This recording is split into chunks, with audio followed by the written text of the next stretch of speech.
Medical disclaimer. The information provided in this episode of Grown Ass Women Talking is for educational purposes only and is not intended as a substitute for professional medical advice, diagnosis, or treatment. Always seek the advice of your physician or other qualified health providers with any questions you may have regarding a medical condition or treatment. Enjoy the episode. First and foremost, you need to find a doctor that you align with. And what do I mean? You're not going to align with everybody. I've had patients that we didn't connect and we understood it and we both mutually agreed. Hey everybody, I'm your girl Loni Love, Emmy-winning talk show host, comedian, and actress. And I'm Erica Montolfo, writer, showrunner, and most importantly, Loni's super fun sidekick. That's right, Erica. And thank you all for joining us for another episode. For our grown-ass topic today, we'll be talking with Dr. Jackie Waters from Married to Medicine. And we're going to be talking to her about finding the right OBGYN. Woo! But before we get into that, let's take a moment to thank all of you, our incredible listeners, for your love and your support.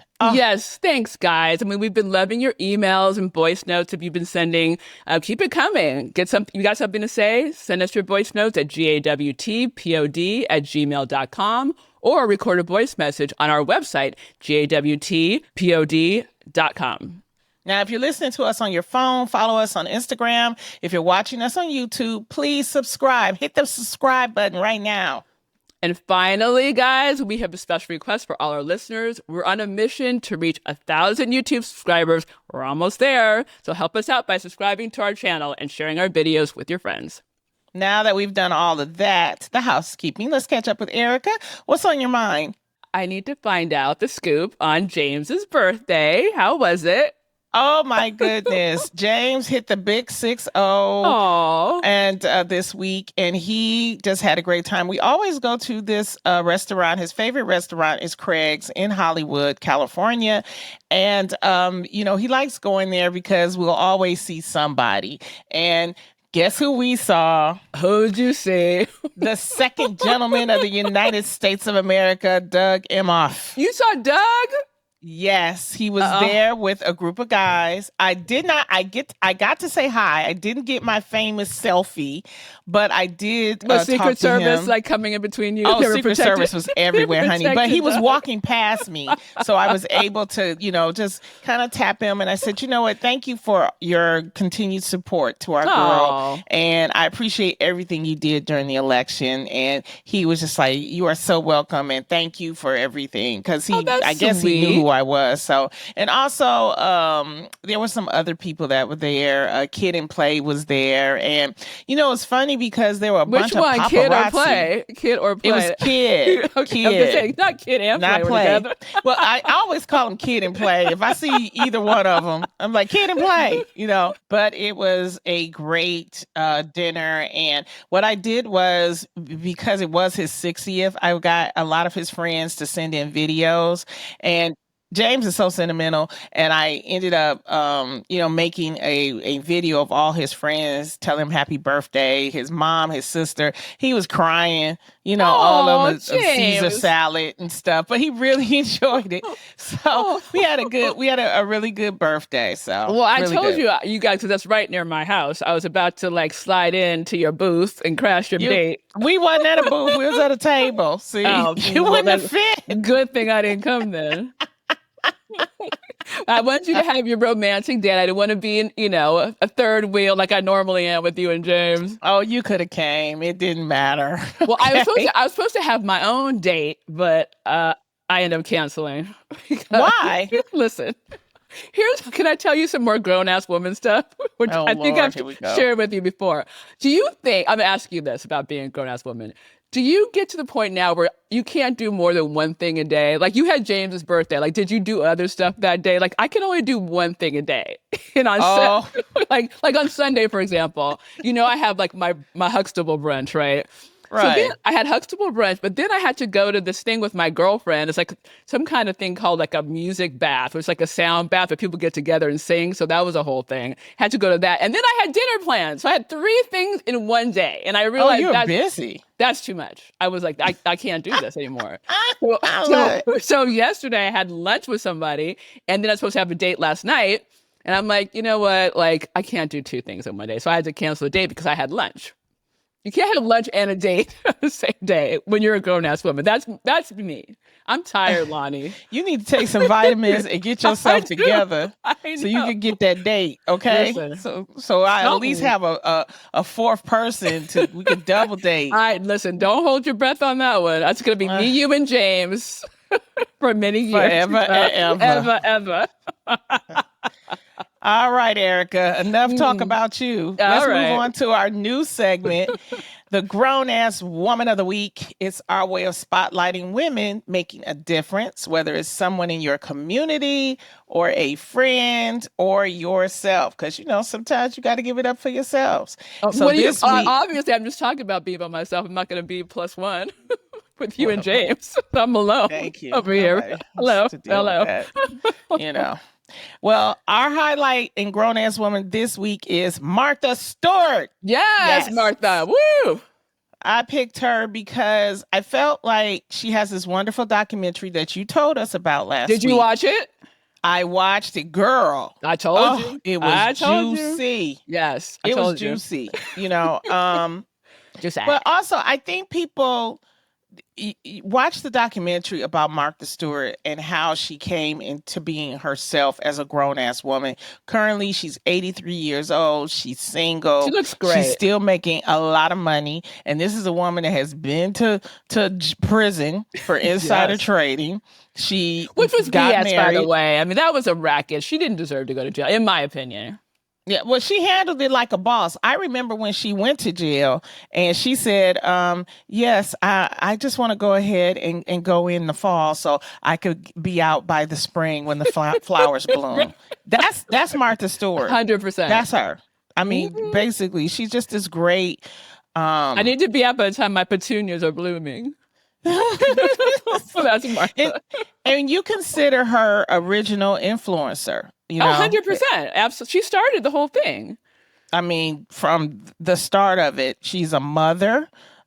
She was a wife. And if you watch the documentary, we don't want to give too much away. She tells you how she handles the infidelity of her marriage and what was going on while she was just blowing up. The thing that I do like about her, and I was reading a couple of articles about her, she made the common woman feel like you could live a certain type of life. Your dream house might not be perfect upon its first glance, but you can make it into a better way. And that's why a lot of women, I believe, attached on to her, because she was able to take simple little things like gardening, and no matter how small of a space that you had, she taught you how to make it beautiful. She taught you how to do DIY things. She took inspiration from travel. She always, kept notes.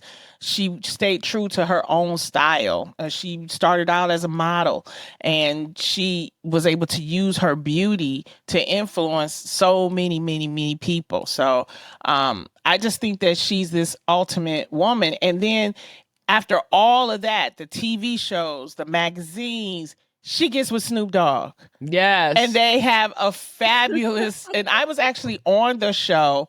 It was a cooking competition between her and Snoop. And on that particular show, it was myself and the Jonas Brothers, all 3 of them. And they were, one was on Team Martha, the other one was on Team Snoop, but I was a judge. I got to eat the food. That was the best job I ever had, because I was like, I get to eat the food? I love how you get to be in the best places all the time. How do you get all the good invitations? I loved it. So, I mean, and her and Snoop are now making all kinds of commercials and branding opportunities. So it just goes to show you, you're never too old, you're never too late. It's just tapping into what you truly are and what you truly like. And I think that's why she's been so successful. So definitely. I think this is a perfect choice. And I think Martha, is the epitome of perseverance, right? I mean, like you said, she's been up and down and all around, and she still rises, right? Still she rises. And now she's living her best life with Snoop, making brownies in the kitchen. And you know what kind of brownies. I love it too. Well, that was our grown-ass woman of the week, Martha Stewart. Martha. Woo! Yes, Martha. Now, if you know a grown-ass woman doing amazing things, send us her story. We'd love to celebrate her right here on our podcast. Yep, definitely. So moving on, we do have a great episode today. We will be talking about the mass exodus of Twitter, or now famously known as X. Women joining the 4B movement is very interesting. And the star-studded Governor's Ball, and of course, today's grown-ass topic with our friend, Dr. Jackie Walters, where we'll discuss all things OBGYN and how to find the best care for yourself. It's going to be a great episode. We'll get into all of that and more after the break. This is Grown-Ass Women Talking.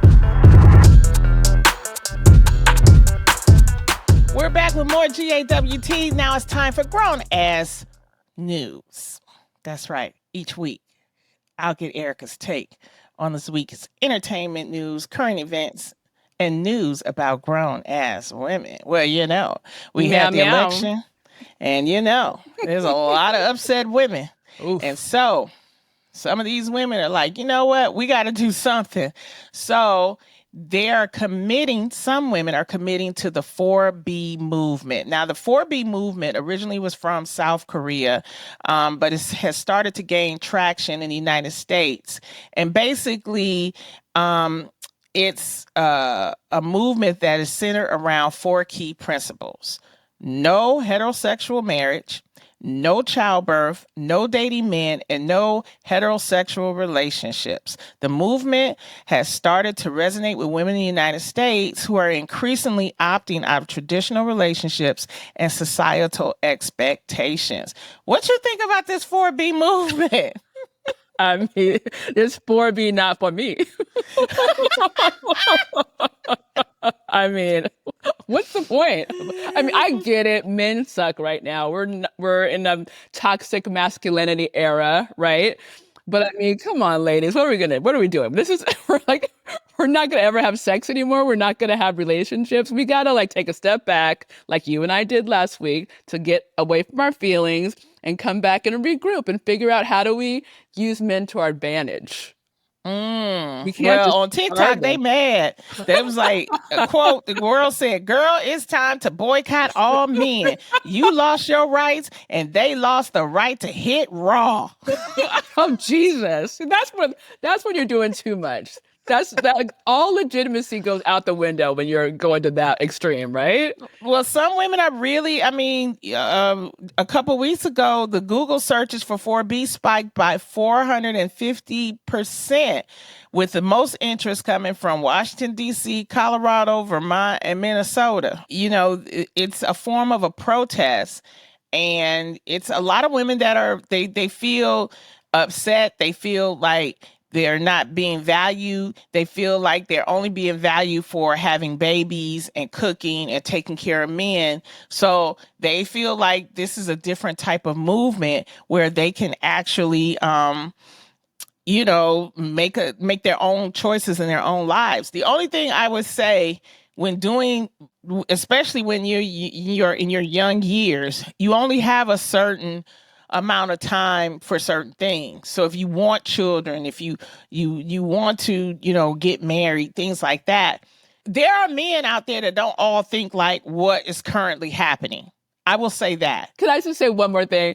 This is not new, right? I mean, this is, I'm going to get my my literature degree out, but this is like a Greek, it goes back to the Greeks. Like Lysistrata was a story about women who stopped having sex with men so they would stop having war. How did that work out?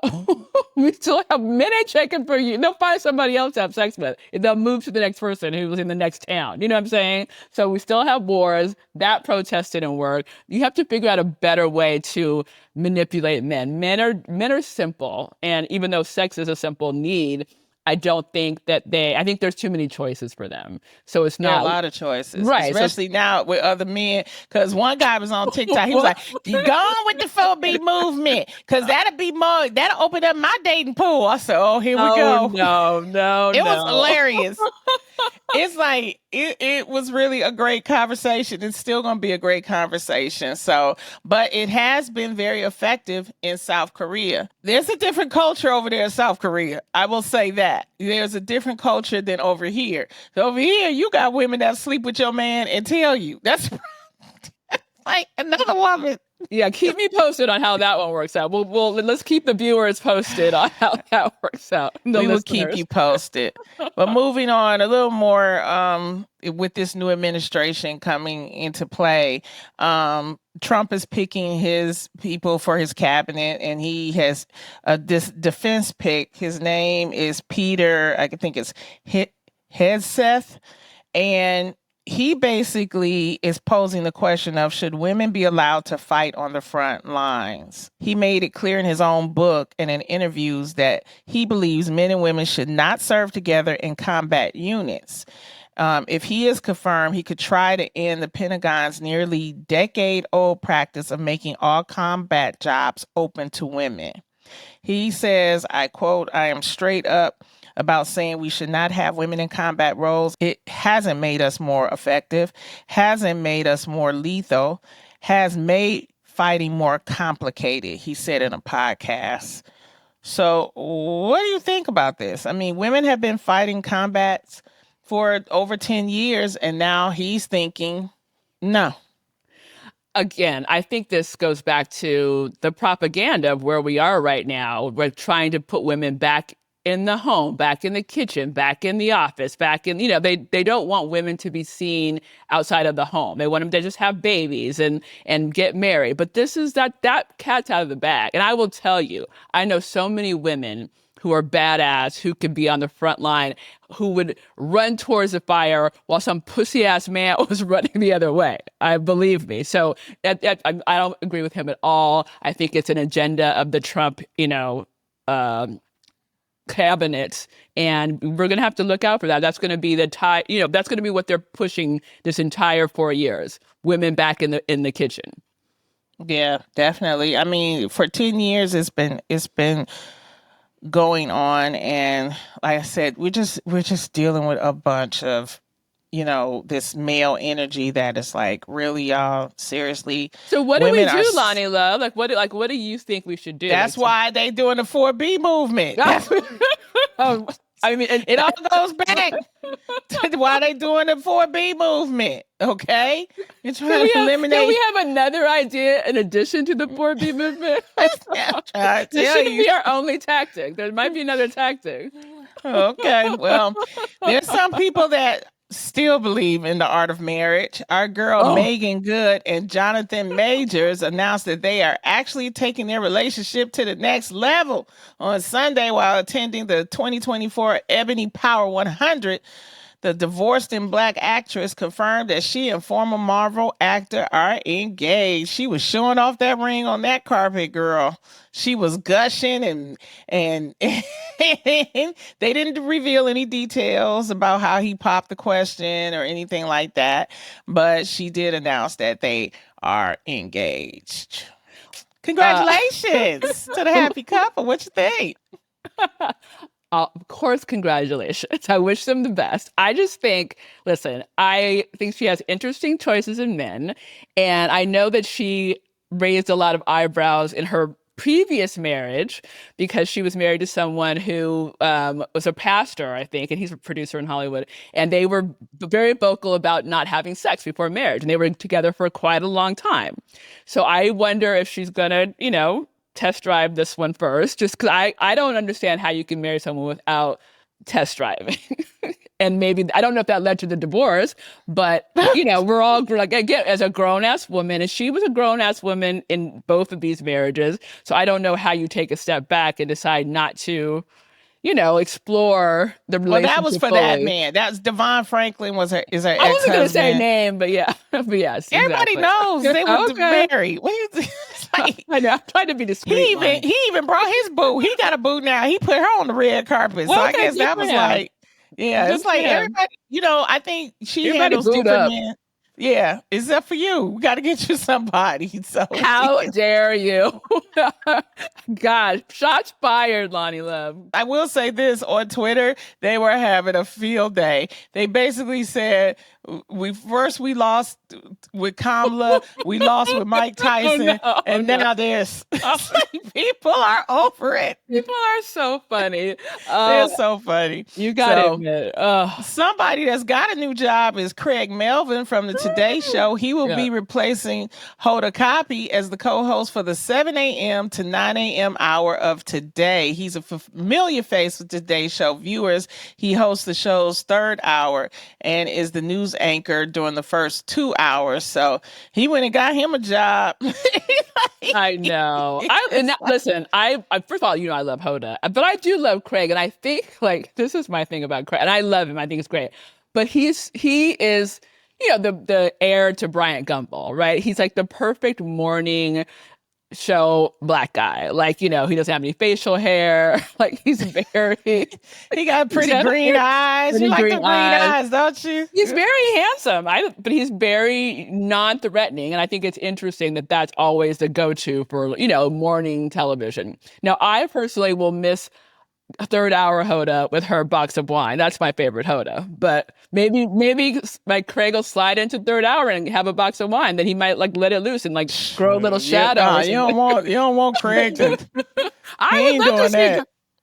I would love to drink brown. I would love to drink brown liquor with Craig and see what happens. See if he turns into Hoda. He ain't gonna do that. I don't see that happening at all. Because he want to keep his job. That's true. And it's funny because I don't know if we discussed this, but basically when they kept prying with Hoda of why she's leaving or whatever. Basically, from what the streets are saying is that she, was negotiating her contract, and I believe they were not going to give her.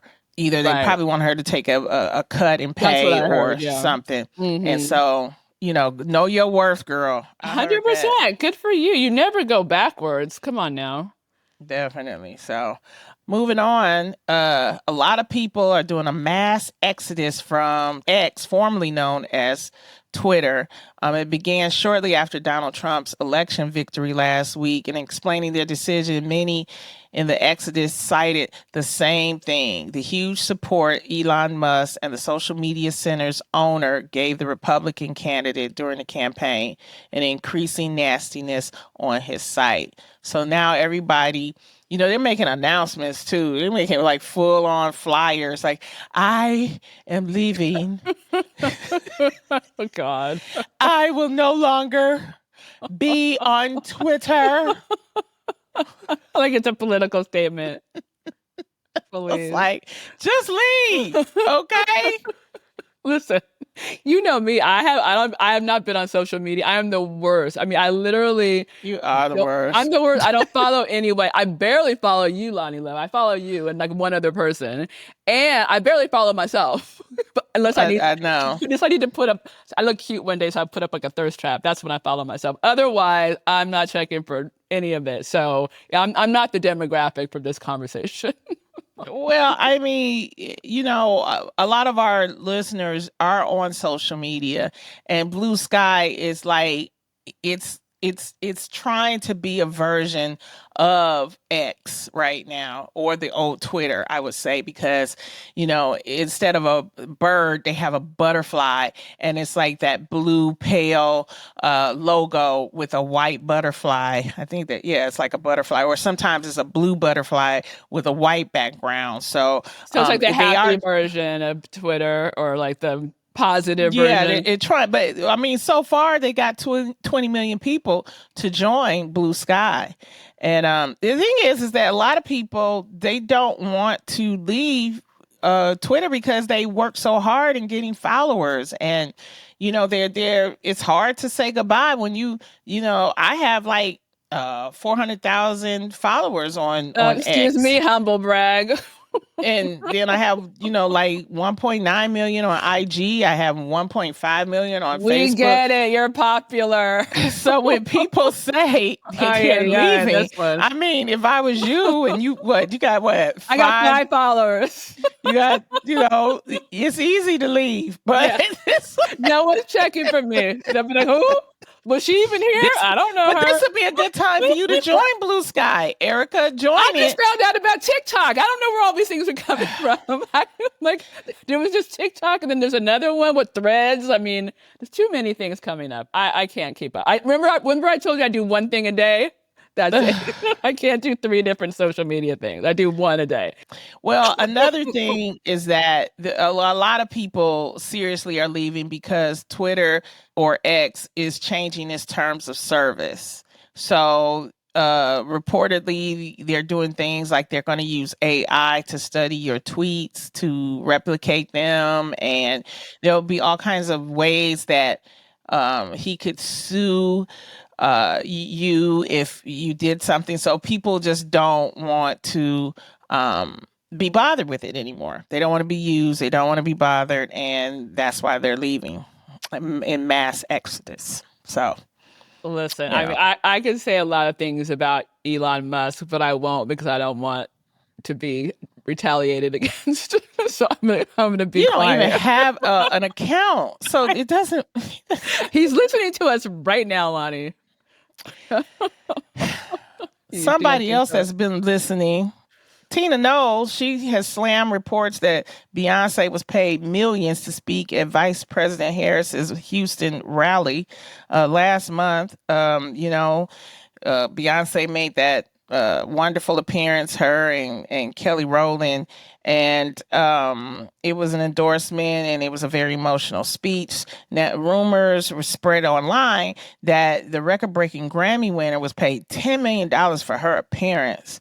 And Candace Owens, who is the right-wing political woman, she was putting out tweets bait because she's baiting.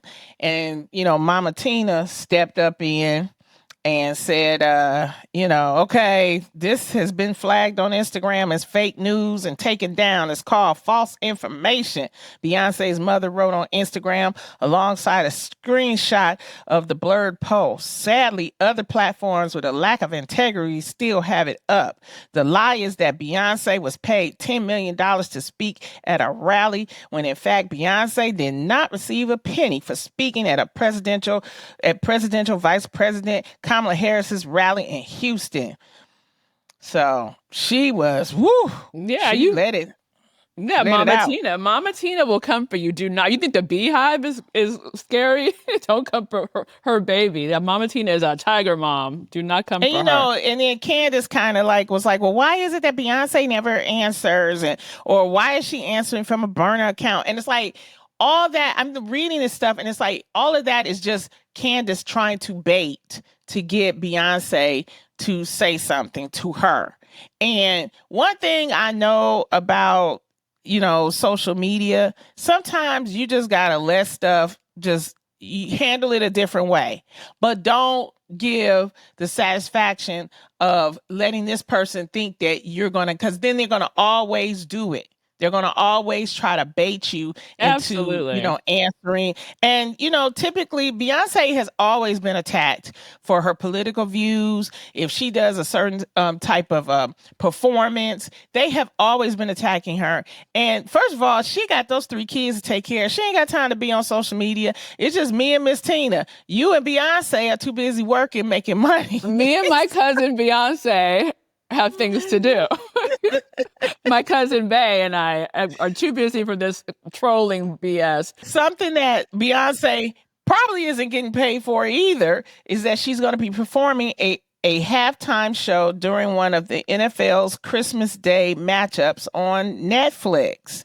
Now, you know, Netflix is starting to get into the live sporting arena. They just did it with Tyson and Jake. Was it Jake Paul? Mm-hmm. And so now they're starting to do football, and this is a way to draw people because she's going to do a halftime performance. She's probably going to, since the game is between the Houston Texans and the Baltimore Ravens, she's going to perform songs from her latest album, Cowboy Carter. And the project was recently nominated for 11 Grammys. So she's also the most nominated artist now because she's been nominated like 99 times. So she's the most nominated. So are you excited to see Beyonce's Christmas Day performance? Listen, you know I'm always here for my cousin Bay, but I will say that Netflix better get this right, because if they start buffering like they did on the Tyson fight, the Beehive is coming for them, right? They better get it together. So meanwhile, can we go back to the Tyson thing though before we move on? I was treated to, because I did watch the fight, and I was treated to the pre-interview where Mike Tyson turned around and showed a little assy cheeks. Did you see that? Oh, yeah, I saw it. A little booty, which, listen, 58-year booty, it was not bad. I was impressed. He's been training really, really hard. So. Clearly, he's been doing some squats. Oh, yeah. Well, I mean, did you even look at the fight? I did watch the fight, yes. I mean, I have my own theories about that, but, you know, everybody got paid. That's all that matters, I guess. It was a lot of hype. And here, I do have to say that Jake Paul has, you know, pulled himself up from the bootstraps, and he's become this great influencer, and he's able to, you know, get people to spend their money, and he's able to get tracks, and, you know, so it's great. And 60 million people watched the fight, right? So I think they're hoping that 60 million people or more will watch the Beyonce halftime thing. I mean, that's a lot of people. And one thing I will say is that it is worldwide, but it's also something for broadcast networks to they need to be on the lookout, because 100%. Once the streaming service gets this stuff, it's done. It's a done data. Kicking it live is a whole different ballgame now. You're absolutely right. You know, so moving on, we had a great A-list event that happened, the Governor's Ball, which is the Academy of Motion Picture Arts and Sciences Governor's Award Ball, where they usually, this is the time when they give Oscars out to people that maybe wouldn't get one, or they get an honorary Oscar. And honey, because ain't nobody working, that red carpet was flooded with stars. Everybody dusted off and stuff. I mean, it was considered the first major campaign stop for the year's Oscar contenders. And it also included a presentation of an honorary Oscar to the late Quincy Jones, the first Black producer to be nominated for Best Picture. And legendary casting director Juliet Taylor, screenwriter Richard Curtis, and you know, you had Tom Hanks, Rita Wilson. You know, J-Lo was on there. Of course. Looking fierce. He looks amazing. Coleman Domingo. That's your guy. You love him. Oh, I love Coleman. He opened up the ceremony. And also Angelina Jolie brought her son, Knox. Oh, yeah, I saw Knox. He looks just like her. A little bit of Brad, but just like her. A little bit, but yeah. And he was you could just tell a good kid when you see it. You know, he was standing there with his mother. He was just in awe of his mother. You had Demi Moore and Nicole Kidman. Demi looking great. I mean, amazing. Again, all these women are aging like fine wine, like we said before, like just crazy good. Jennifer Lawrence and her baby bump was there, and Kevin Costner, and I mean, everybody was. I told you, I said, ain't nobody working, so everybody, everyone wants a party and free food. Everybody's like, okay, let's go, let's try to do something so people can remember. Was this the one that Halle was at in her old dress, the same dress from the Oscars? That's at a different thing. No, that was Halle Berry wore her Oscar-winning gown. It was they made it seem like it was the same gown, but I think because the way I looked at certain details, it looked like it was a remade version of it, but it was for a fashion show. Oh, I see. That she did that. That wasn't for that, but she's another one. She's another one who looks amazing. Well, who are their doctors? I need to get him on the phone right now. Sometimes it's just good old water and exercise and sleep. Please, come on now. This is Hollywood. Smoke and mirrors, baby. I'm just saying, And this weekend, there's going to be this box office matchup of Gladiator 2 versus Wicked. They're calling it Glicket. Glicket. That's what they're calling it. Similar to Barbenheimer. I think that's how I'm pronouncing it right. So but Gladiator 2, of course, stars Denzel Washington and was it Pedro and some other people. That the only person I've been seeing that's making news is Denzel, because Pedro Pascal, because Denzel been telling it all. He been giving all kind of. First, he said, they said they was on the red carpet the other night, and Denzel, he said, I had a gay kiss, but I guess they chickened out and took it out the movie. And so he was asked again, the director was asked about the gay kiss taken out, and he said, I don't know what he's talking about. Oh, God, Denzel. How old is Denzel? 69. There you go. And then they turned and they come back and they asked Denzel. They said, well, the director said he don't remember you even having a kiss. He said, wait, no, it was like a kiss on the hand. It was a kiss. Oh, it was some type of kiss. It's like Denzel. He's like, who are you going to believe, some director or Denzel Washington? We believe you, Denzel. I'm on Team Denzel. Denzel was like, I kissed somebody and then I killed him. That's what he said. I was like, okay, Denzel. I was like, we just need to take a microphone from Denzel. Denzel has been having a ball. Then another time, Denzel, he was talking to report. See, this is what happens when you do these junkets and you just start running. You know how, old people, that's one thing about us grown people. We just start saying whatever the hell we want to say. And so Denzel said, okay, I'm going to do Othello, and then I'm going to do a couple other movies, and then I'm going to be in Black Panther 3, and then I'm going to retire. And so that caused a whole big thing, So then Denzel came back this week. I didn't say I was going to retire. It was like, Denzel. Does somebody need to take Denzel's keys? It's time to take Grandpa's keys, guys. Denzel don't care. Denzel was like, no, I didn't say. But we heard you say after that you're going to retire. No, I said I want to just work with people. Okay, Denzel. Denzel, what you talking? Denzel, come on. Now you can tell the difference when he with Pauletta, his wife, and when he not. Because when he not with her, he don't even wear no sports coat. He wear them Skechers, blue jeans, and a matching blue T-shirt. And take his picture. But Pauletta make him put on a sports coat. Pauletta does not play. Even his son was talking about how he was on Broadway, and his mom came to see the show like every night. And every night she had notes for him. She'd be like, every night. She's John not David? playing. No, even Pauletta did not play. She runs that family for show. I love it. And we love Denzel. Go see all the movies. Give us your keys, Granddaddy. We love you, but we need to take your keys. You can't drive anymore. We're sorry. My goodness. Well, with that said, we're going to take a break. And when we come back, we're going to jump into today's topic with Dr. Jackie Walters. This is Grown Ass Women Talking. I'm Dr. Jackie, and this is Grown Ass Women Talking. Today's guest is one of Bravo's most beloved stars and a renowned OBGYN known for her empathy and dedication to women's health. A 2-time breast cancer survivor, she brings a unique blend of expertise and personal resilience to her practice, empowering women to prioritize their well-being.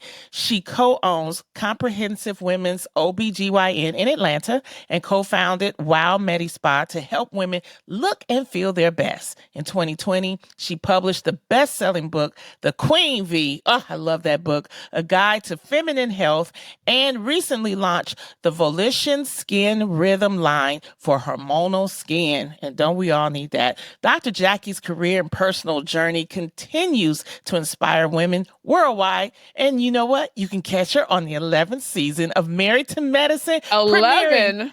The 11th season, and it's premiering Sunday, November 24th at 9 p.m. Eastern and Pacific on Bravo. Please welcome our girl, Dr. Jackie Walters. Dr. Jackie! Dr. Jackie! Welcome. How have you been, sis? I'm wonderful, staying busy. How have you been?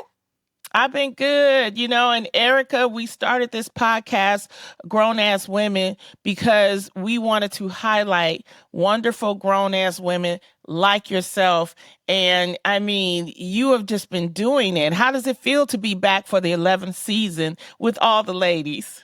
Loni, I am so excited. I mean, in this season, I say it every year, but this is the best season ever, Loni. So... Oh, girl. So give me a little bit. Yeah. Give me a little tantalizing taste. So let me tell you. If you saw how the explosive reunion ended last year, it picked up right there, honey. The drama didn't cool down at all. We just picked up where we left off. We act like a little soap opera. You don't have to see all the seasons to just pick up. Well, can I ask you a question? To that point, listen, I'm a huge Bravo fan, and I watch all the shows. I watch all the Housewives. We have friends who are housewives. But how did you decide to put yourself on blast, right? I mean, as a doctor, a prominent doctor in Atlanta, were you afraid of putting all your stuff out there? See, now, Erica, when we came along, the story I got was, you're going to be a mentor. Oh. You're going to help the ladies navigate through life. It's going to be easy. Oh, please. Okay, so... They roped you in with that. Yes. I thought I was coming out just to help and give back and save lives. Honey, girl. No, it's the drama. We love the drama. I mean, come on. But I also like it that it's different from the Housewives, Married to Medicine. And do you think that's why it's had this longevity? Because it is a difference. I mean, you're very professional, you're doctors or you're married to doctors, and it's something that's different. Or what, in your opinion, gives it the longevity? Loni, to be totally honest, I think the longevity comes from the fact that we are really friends. We don't have to create a storyline. We just keep going. We're friends. We travel when we're not filming. We're hanging out at each other's houses. We've seen each other's kids grow up. I've delivered babies for people who are on the show. It's just friendship. It's friendship. It's good old frenemies. We're friends and we're enemies. So I think that gives us our longevity. You are exactly right. It is different because we use our lives as a teaching tool as well. So you get to see on the show things that you may have experienced or may experience one day to say, oh, I saw that on Married to Medicine. This is what you need to do. So that is giving us the longevity, I do believe. Well, which came first, Dr. Jackie? Did the friendships come first or did the show come first? The friendships came first for a lot of us. I've known Dr. Simone now for 28 years. Wow. Oh, wow. Toya was a patient of mine and we fired each other. And, that was before there was ever a show. Loni fires me every day. Exactly. Every week. Exactly. Sometimes you got to do that. Yeah. And crazy enough, I did not like Dr. Heavenly. Well, but now I'm not mad at that. Every day. So a lot of us were friends before the show. I love that. Well, I love all of you, but there was one comment made by one of my favorites, Phaedra Park, saying that, when she came on the show, she helped boost the ratings. I don't want to misquote her, but basically we all heard what she said. How did you feel when she made that comment? Thank you, Phaedra. Thank you. Bless her heart. Bless her heart. We see the world as we are. And if Phaedra feels and if, I bet there are people watching Married to Medicine that may not have watched it. Right. Now, I can't say we boosted the ratings because the ratings are off the chart anyway. Because every year we get a great season. But we say thank you. And bless your heart, Phaedra. Yes. Bless your heart. Listen, again, going to what Loni said, I'm a Bravo fan, but I also think this show is so special because it is professional women like you guys, and like you are inspirational, and it's not so ratchet in a way of like you're not flipping tables. I mean, you might have a couple words to say, well, Erica, don't say that. Are some tables flipping this season? Oh, we got an exclusive. What's going on? Let's just say we are very, very professional. I love that. Yeah. Well, let's talk about you being a 2-time breast cancer survivor, and you started a foundation, 50 Shades of Pink. Let's talk about that.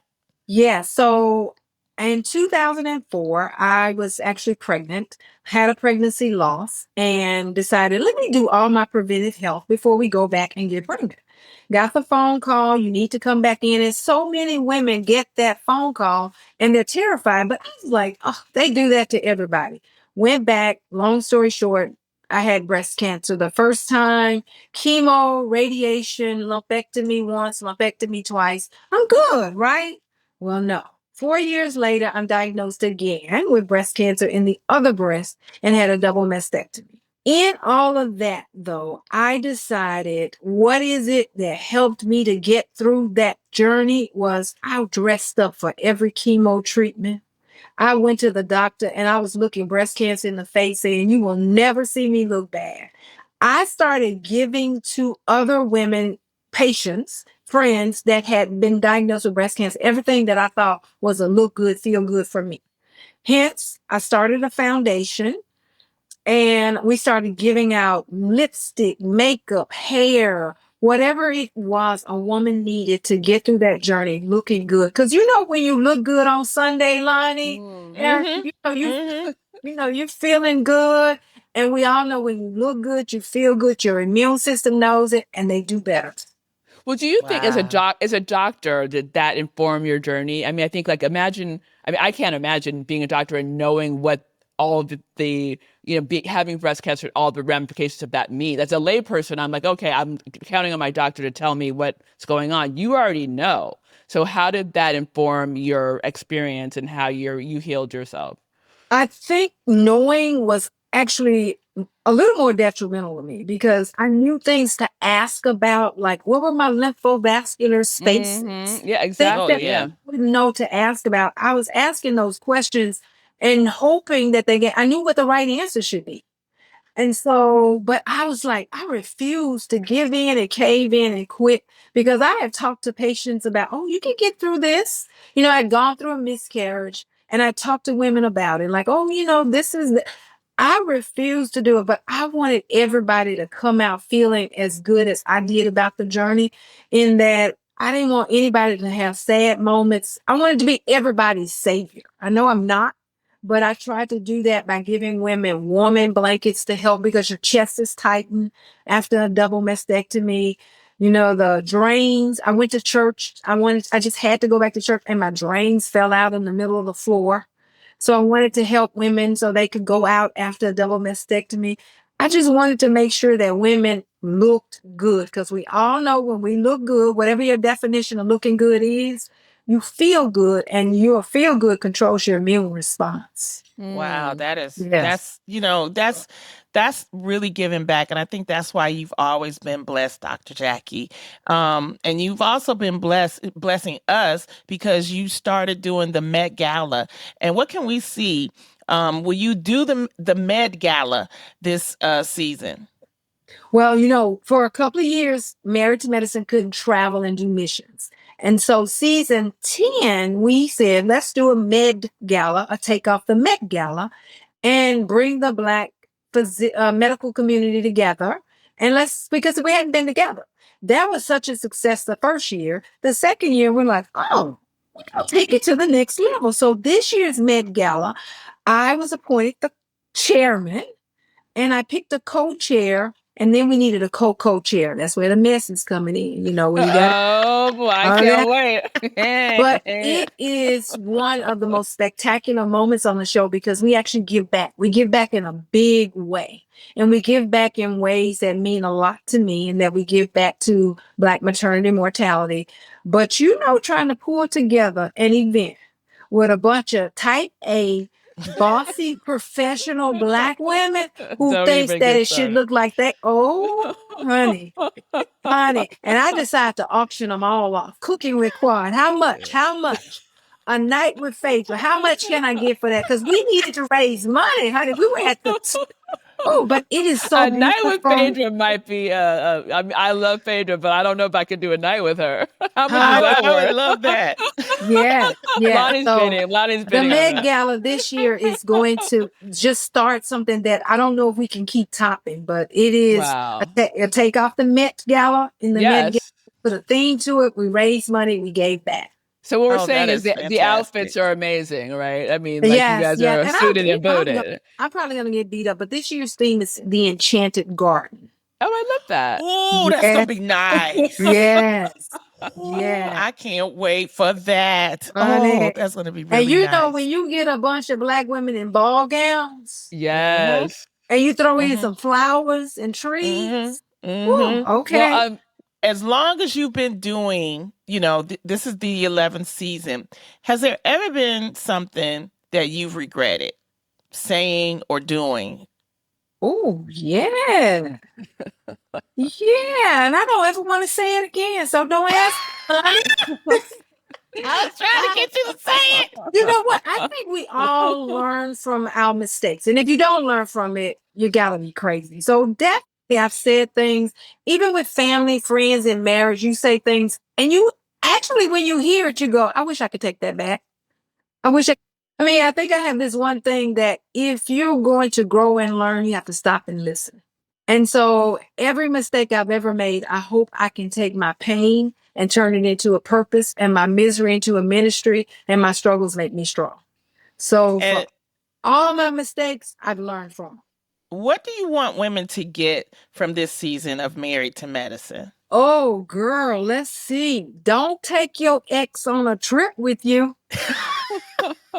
Okay? Honey, yes. And if you go to a dude ranch with a bunch of women, expect drama. Just expect the drama.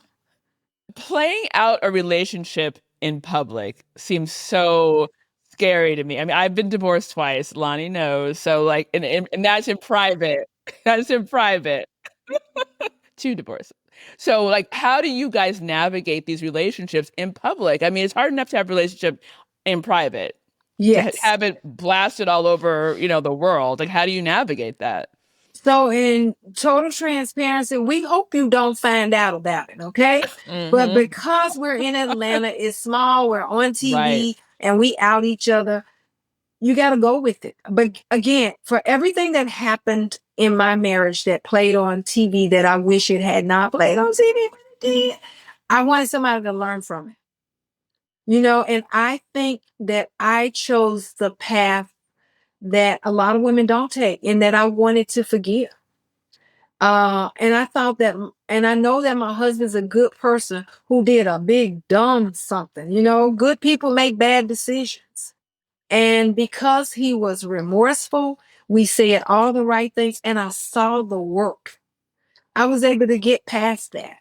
And so again, I tell everybody, I take my life, I make my life a teaching tool. Sometimes it's what not to do, you know, but I just said, we're in here now and let's show people the real truth.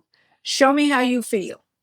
And we unfortunately found out this drama 2 weeks before we started airing. So you really got a chance to see us go through all the moments of counseling and crying and close to the killing. I mean, I know that. He almost got killed. Yeah. This is going to be juicy. But you know, Dr. Jackie, we can't wait for this new season. But since we have you here, and you are our doctor, and you have been, we have this wonderful grown-ass topic. We're tackling an essential need for grown women everywhere.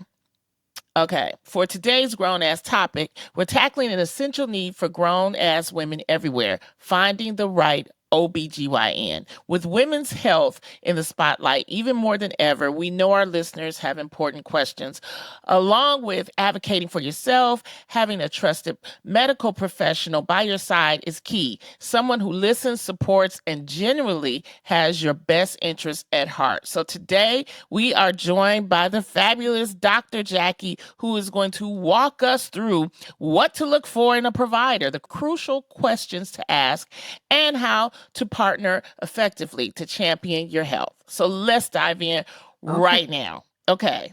First and foremost, you need to find a doctor that you align with. And what do I mean? You're not going to align with everybody. I've had patients that we didn't connect and we understood it and we both mutually agreed, Toya, i.e. Toya, that you can connect with. But you want, let me take you through a visit with Dr. Jackie. Hi, I'm Dr. Jackie. Pleasure to meet you. I noticed that you're here today for your annual exam. Well, let's start. Tell me about your medical health. So you want them to ask you questions. Tell me about your surgeries, what medicines you're taking. Are you allergic to medicine? Then I go into social history. You smoking, drinking, doing drugs, girl. Marijuana is drug. Everybody says no. Everybody says no. Right. Right. But I want patients comfortable enough that if they told me the truth, Erica, Lonnie, that I'm not going to judge you because I don't want to make the patients be me. If I don't have 3 boyfriends at one time, I don't want to make you feel bad if you have 3 boyfriends at one time. So find somebody you can be honest with that you don't feel is judging you based on my own personal choices and that cares about you. Like, I don't have to stay in the room with you all day to connect. We can, and then always know if your doctor leaves the room and does not say, do you have any further questions? So I speak, I allow the patients to speak, and I let them set me straight. Like, what's wrong with you today? You don't look like you're smiling. Or Dr. Waters, you didn't call me back. Your nurse called me back. Well, baby, it's one of me and 10,000 of you. But you really want to find a doctor who is meeting your needs and can be honest, can be transparent. And being honest sometimes is to say, okay, girl, you gained 15 pounds. No. Right. And I'm not judging your weight gain based on the fact that you don't look good. It's about health. You know, absolutely. I tell people, look at what the risks are of obesity and the risk of medicines now. So you got to decide what's right for you. So you got to have somebody you can connect with, that you can call and you get a proper answer. I'm not going to be able to pick up the phone, but my staff should be calling you back. And I can culturally relate to you. You know, I know what mom and them mean. I know what Pookie means to you. I know how you eat and what we eat for Thanksgiving and how to tell you have 1 plate and not 3. So you need to find somebody you can align with that you trust. And I'll even say, if they take your insurance or not, is it an investment for you to go to somebody and pay for a visit that you love? Can I ask you a question though? Because we had a really great conversation with Mo Collins about menopause, right? And out of that conversation became us kind of going down memory lane of all of our reproductive. Same thing. I've had miscarriages, but even going back to being, in puberty, like I had dysmenorrhea, which was like I had the worst menstrual cramps. Yeah, so like my whole reproductive history as a girl and my lady parts has been horrible. And so my question to you is, had I found the right OBGYN as a teenager, say, for example, and I had fibroids and all the things that you go through, especially as a woman of color, to have to navigate your reproductive, life, would have been helpful to have someone who I could have, like you said, come to and talk to about what I was going through, who understood and could have navigated all of the issues that I had up until now. And do you suggest that like young women start having a really good relationship with their OBGYNs that will help them navigate this world? Because now we know so much more than we did before. Right. Thank you to the internet. Yes. And that's a great point. I actually see girls around 16 and 18 to establish a relationship. They're terrified. And I do what I call with my girls the tricycle. You're the front tire. Mom and I are the back topics. And you get to tell us what is going on. And I try to help moms not to be so reactive and not to tell the girl what she has to do and not going to do. Because if girls are going to do things now, we say, let me see how we can keep you safe. So if you establish a relationship with an OBGYN between 16 and 18, especially if you're having severe cramps like that, because we try not to do surgery on girls who are that young, but you want them to establish a level of comfort. When my girls leave for college, I say, here's the SOS number, the red phone. If you call and say to my nurse, I'm Dr. Jackie's patient, I went off to college, and it's a SOS, they know that I need to talk to that young lady.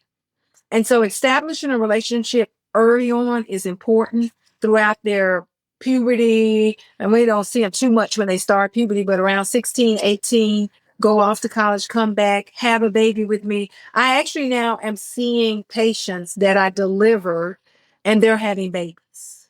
Wow, that's awesome. Yes. That's so sweet. You want to find somebody you can stick with throughout your entire reproductive, postmenopausal. Always have a doctor though that will give you options. You know, like a woman with fibroids. I never say, well, you need your fibroids out. We got treatment options. Concern means I'm giving you medicines or birth control pills or something to help with your bleeding. I can send you for a uterine fibroid embolization. I can remove your fibroids, or if you're done with it, we can take your uterus out, maybe leave your ovaries behind so you're not in menopause. Always have options. In medicine, there are very few things we have to do one thing for. Now, if it's cancer, that's a different thing. But make sure you're talking to a doctor who will give you treatment options. Well, I want to know because, this is for grown ass women, 40 and up. When we start to hit our 40s and up, what are the things that we should be, are there some specific screenings or things that we should be looking out for? Absolutely. At 40, you should be getting your mammogram. Now, I still do a 35 to 40-year-old baseline mammogram on Black women because we die 41% more than anybody else if diagnosed with breast cancer. So the baseline saved my life, so I still offer a baseline. But at 40, you should be doing your first, if not your second mammogram, and doing them annually. You should be doing self-breast exams. And crazy enough, Loni, some women at 40 are starting to enter into that perimenopausal phase. If you have not had babies and you think you still want babies, please run, don't walk, and freeze some eggs. Okay? If you've not met Mr. Right and you still think you want babies and you are now 40, go freeze eggs. Do multiple cycles if you need to. And folks have said, oh, well, you don't need a pap smear, but every 3 to 5 years. Well, that's true. But now we say Black women die from cervical cancer twice more. If we are dying more, we should be doing more. So you still need to come in because I got to get in there and feel your ovaries and feel for fibroids. So you still need an annual GYN exam. Okay. But Dr. Jackie, I mean, like, again, for women, I mean, luckily have eggs of mine that I could use if I need to at this point, if I find a third husband. But my point being, like, it's expensive. So not every woman can have access to that, right? But expensive is relative. And we are weight makers. And average is about $9,000 to $10,000. But when I say we're weight makers, there are some fertility clinics that will freeze your eggs for free if you will donate some eggs for other reasons, for studies. They're not going to take them and, turn them into babies. But if you'll donate eggs for studies, that's one way of getting them like stem cell research or things like that. If they have all kinds of care credit, honey, that if you get a credit card for a purse, you can get a credit card and freeze some eggs. Right. Okay. So and I'll tell that kid I'm still paying you off. Exactly. Right? Exactly. You and then, and we know so much more about menopause now because nobody talked about it. It was embarrassing to talk about menopause because women felt like that was the end of life. Well, my life is just getting started, y'all. And I'm telling you now, hot flashes, can't sleep at night, gotta pee, little cranky, can't remember where I put the keys at, vagina dry, sex hurt, want to have sex, all that stuff. We have medicine for that stuff now, okay? You become insulin resistant, so you're getting belly fat, so the estrogen can be made in the belly fat. Girl, We got treatment for that stuff now, though. I need to make an appointment with you for next week, Dr. Jackie. I'll be in Atlanta. But I also want to know, because there are a lot of women, surprisingly, even as they get older, that don't know the procedure, the correct procedure with an OBGYN, especially with a male. What is some ways for a person? What should they look out for when it's like, especially if they meet a new person? What are some ways that they can tell them? Because I like to have somebody else in the room with me, along with my doctor. But, everybody's not the same. But is that a standard practice or what? We certainly allow you to bring a guest in. Don't bring the whole family. But, it's okay if you bring your male or your female counterpart. It's accepted. We don't have a problem with. Now, if you're going to be embarrassed to have your exam in front of that person, then I'm like, you bring them in the room. But I mean, can you have another, does a doctor usually bring a nurse? Yeah. Yes. Now, I have seen these women for so many years now, Loni. Yeah. They want to talk about the grandbaby, the baby. So we have a whole tea time. Okay, spill the tea. We have tea time, and they don't really want a nurse now because I've been doing it for so long. But proper protocol is always to have a chaperone in the room. And then they're supposed to look at your hoo-ha, right? And then they go and check, and then they feel all up in. I'm like, what is? I just want to. I'm just because there's a lot of women that don't know. Let me go, Lonnie. So this is what we're doing. We're basically, the only way you can see the cervix or the back of the vagina is to put that dreaded speculum in there, because you got to open it up. So I can see the cervix. And of course, you're squeezing, I'm squeezing, we're all squeezing for ice cream, trying to get back there to see your cervix. Again, it's all about relaxing. The vagina everybody's vagina is different, honey. You listen, you got to navigate to the right, to the left, down, up to find that cervix. And just a winding road. Yes, just talk patients through it. And they have to know, when you're aroused, the vagina lengthens just like a penis. But when you're getting your pap smear, yeah, girl, it's like an accordion. Yeah. And so you got to have the patient comfortable enough to have it. But if you want a guest, bring a guest. If you want a chaperone, we have a chaperone. And then when we put these two fingers in their line, we got to hold that cervix to hold the uterus in place so we can feel your uterus for fibroids. Oh, okay. It's not a date. Okay. Oh, not a date, girl. Not a date. not a first date. It might be a second date. No. But that's why I'm saying, Dr. Jackie, I feel like, again, having had this crazy road of my lady parts being a pain in the ass, I wish I had a doctor who I could have had a relationship with early on, that I would, at this point in my life, have trusted to do all the things you're talking about. Don't you think that relationship is so intimate that, why wouldn't you at 16 want to kind of lock in on someone that you feel very comfortable with, who could usher you through childbirth and puberty and all the things, menopause? Some people don't have health insurance. Well, but that's what we take cash, Lonnie. We take Dr. Jackie takes cash. Dr. Jackie, some people don't have cash. That's what I mean, which is the last question I wanted to ask about. Okay, but let me answer Erica's question. Okay. 2024, life has changed. Back in the day, mamas didn't talk about it. Girls were embarrassed to talk about it. So the visit was a little hard because women didn't want to talk about it. Now, with the internet, TikTok and Instagram and all those things, people are open to talk about it. And so it makes we're free and they're free and we're all talking about it. And, women used to be shamed, and you put the drape up, they push the drape down, you put the drape up. But now, girl, they throw the drape to the side and put the leg up, look right here. Look right here. I think it's changed because we've changed. Yes, that's a great thing. And what's the range for, if you could do cash? What's the range? Don't make me now. I don't. Well, now, I'll be honest. Routine visits, you come in, and I'm guessing, and my staff will kill me. I don't really know. I would say $85 to $100 is a preventive visit. Now, if you come in, you need an ultrasound, you need biometrics, do labs. That's going to change. It's a la carte.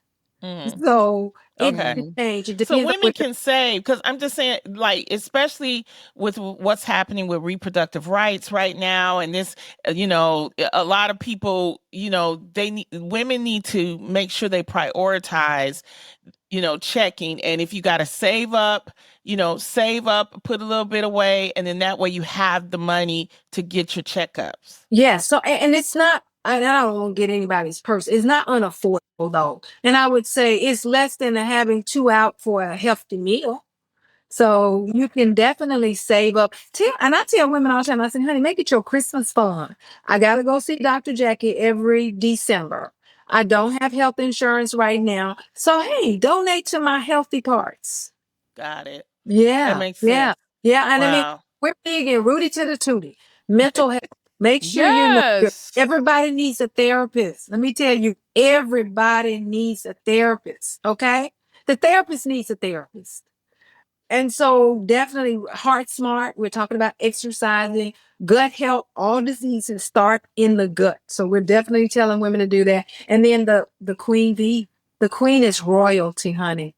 Everybody I love the queen bee. should take care of the queen bee. Okay? Wow. Yes. Yeah, I love that. Yes. Dr. Jackie, before we let you go, can you tell us are you working on anything else you want to plug? Ooh, Lonnie, I'm always working on something. Listen, 50 Shades of Pink is expanding to all health disparities in Black women. I've started a scrub line so that when you leave the office and you look cute, you might want to just throw a coat on this and keep going. Volition Skin Beauty. I love my own products. And, as we mature, I don't say age because you can manage age and you can't anti-age. But as we mature, the skin is changing. So I'm trying to make sure that we're changing with that. I have a surrogacy agency. So if you need us to help you get a baby, we can help you get a baby. If you need a uterus, let me put it that way. If you need to find a uterus, we can help you find a uterus and do it safe. Lonnie, I'm busy. I love it. First of all, can I just say, I'm not going to say your age, but I have Googled you, and that's not right on Google. They're lying. Okay, I'm not even saying, but you look. I'm gonna tell you, you're so gorgeous. You look, and so I want all of your skin line. Like I need every product right now. If you leave your information, we're gonna make sure you get it. I mean, you know what? Look amazing. I got you. We could talk to you all day, but we have to let you go because you're so busy. Thank you so much. Thank you. This is such an honor. You've given such great information. And to all of our listeners, be sure to check out the Married to Medicine season premiere Sunday, November 24th at 9 p.m. Eastern. It's on Bravo. Oh, Bravo. Don't forget, and oh my God. If you start watching it, you can't stop. Each episode will stream the next day on Peacock. And when we come back, we're going to get into the takeaway with me. This is Grown Ass Women Talking.